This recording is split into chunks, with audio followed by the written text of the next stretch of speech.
গাইবান্ধায় ব্যাপকভাবে ছড়িয়ে পড়েছে গরুর লাম্পি স্কিন ডিজিজ ভাইরাস।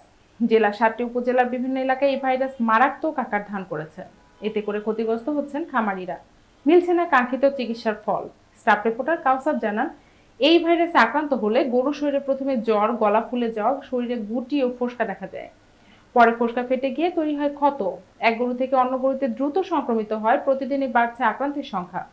অনেক এলাকায় গরু মৃত্যুর ঘটনাও ঘটেছে। জেলা প্রাণী সম্পদ কর্মকর্তা ডাক্তার আব্দুল রাজ্জাক জানান, গাইবান্ধায় গরুর সংখ্যা ১৫ লাখের বেশি। আমাদের রিপোর্ট অনুযায়ী এখন পর্যন্ত ৩৭৬টি গরু আক্রান্ত হয়েছে। সরকারি ভ্যাকসিন এখনো হাতে আসেনি, জুলাই-আগস্টে পেলে প্রয়োগ করা শুরু হবে। তিনি আরো বলেন, আমরা খামারিদের পরামর্শ দিচ্ছি আক্রান্ত গরু মশারির ভিতরে রেখে আলাদা রাখতে, অ্যান্টিবায়োটিক না দিতে এবং ছোট বাছুরকে আগে টিকা দিতে। আক্রান্ত গরুকে পর্যাপ্ত পরিচর্যার মধ্যে রাখতে হবে। খামারিরা বলছেন, চিকিৎসা করেও সুফল না মেলায় তারা হতাশ হয়ে পড়েছেন। দ্রুত কার্যকর পদক্ষেপ না নিলে আর্থিকভাবে ব্যাপক ক্ষতির মুখে পড়বেন বলে আশঙ্কা করছেন তারা।